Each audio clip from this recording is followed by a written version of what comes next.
మాది ఆడిబిడ్డల రాజ్యం. ఆడిబిడ్డలను కళ్ళల్లో పెట్టుకొని చూసుకుంటాం. కాలుకు రాయి తలవకుండా కాపాడుకుంటాం. కట్టెల పొయ్యిలు పక్కకు బారేసి బంగారు పొయ్యిల మీద వండుకునే కాడికి తీసుకుపోతాం. మేము చెప్పినామంటే మాట తప్పం, చేసి చూపిస్తాం. ఇవన్నీ ఎవల మాటలో ఎరికే కదా.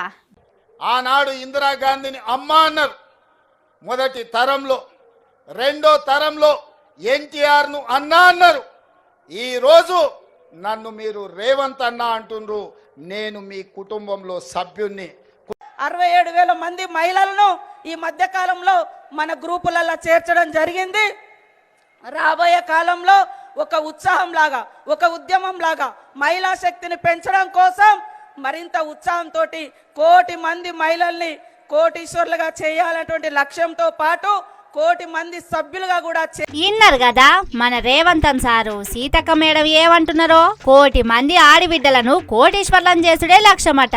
అట్లా చేసేదాకా నిద్రపోను, బువ్వ తినను, ఛాయ దాగనని అంటున్నాడు రేవంతన్ సారు. యాడ మీటింగ్ పెట్టినా ఇదే ముచ్చట చెప్పుకుంటున్నాడు. ఫ్రీ బస్సుతోని ఆడిబిడ్డలకు మస్తు పైసలు మిగులుతున్నాయి. మహిళా సంఘాలకు మేం పైసలు ఇస్తున్నాం. ఇక ఆడిబిడ్డలకు వేరే తిప్పలుండది.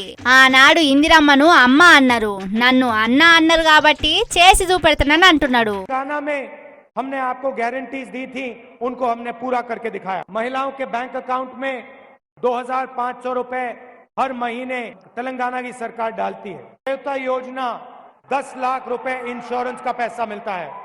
తప్పకుండా ఆడబిడ్డల్ని కోటీశ్వరులుగా మార్చి 1 కోటి మందిని అభివృద్ధి పదం వైపు నడిపించి తెలంగాణను $1 ట్రిలియన్ ఎకానమీ చేస్తాం.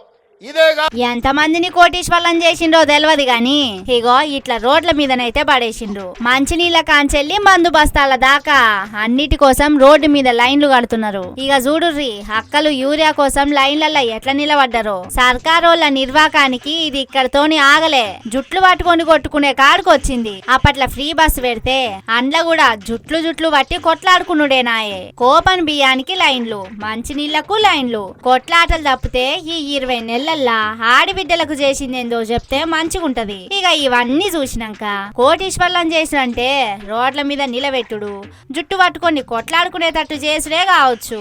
మనమే తప్పుగా అర్థం చేసుకున్నామని అక్కలు మాట్లాడుకుంటున్నారు.